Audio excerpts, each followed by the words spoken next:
نے صحیح فرمایا کہ طارق جمیل صاحب کو اپنے لوگوں کا فیڈ بیک مل رہا ہے کہ آپ نے یہ کر دیا وہ کر دیا. اس کے بعد بھٹی صاحب پہنچے ہیں مفتی طارق مسعود صاحب کے پاس, انہوں نے کچھ باتیں ایسی کی ہیں جس سے وہ اپنی کانسٹیٹوئنسی میں ایک ہیرو بن گئے ایک طریقے سے, اس کا خراب بہتر جواب دیں گے. ان کا یہ کہنا ہے, نئی بات شاید انہوں نے کی ہے کہ اگر انجینئر صاحب جو ہے وہ تھانوی رسول اللہ اور چشتی رسول اللہ کہنے والوں کو یہ موقف رکھتے ہیں تو ایک سینسٹیو معاملہ ہے, انہیں کافر ڈکلیئر کریں, جس طرح ہم قادیانیوں کو کافر ڈکلیئر کرتے ہیں اور ان کو مسلمان نہیں سمجھتے, تو کھل کے سامنے. تو میں پھر انجیل علی مرزا سے سوال کرتا ہوں کہ پھر آپ ان کو کافر کہیں.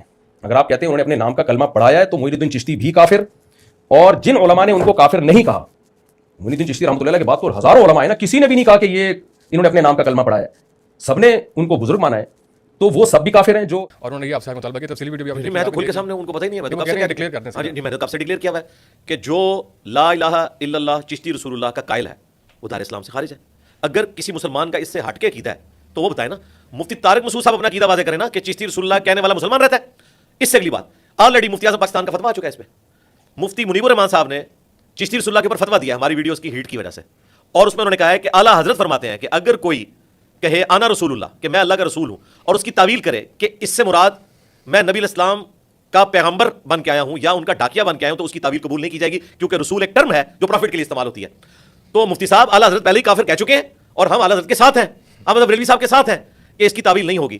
رہا اب جن لوگوں نے تعویل کی ہے, ہمارے سامنے اگر موجود ہوں گے ہم ان سے پوچھیں گے, انہیں سمجھائیں گے. میرا خیال ہے جس طرح ہم کامیاب ہو گئے ہیں طارق جمیل صاحب کو یہ بات سمجھانے میں کہ فضائل اعمال میں جو کچھ لکھا ہے یہ قرآن و سنت کے خلاف ہے, میں اللہ سے امید کرتا ہوں کہ اگر اشرف تھانوی صاحب دنیا میں موجود ہوتے میں ان کو بھی قائل کر لیتا.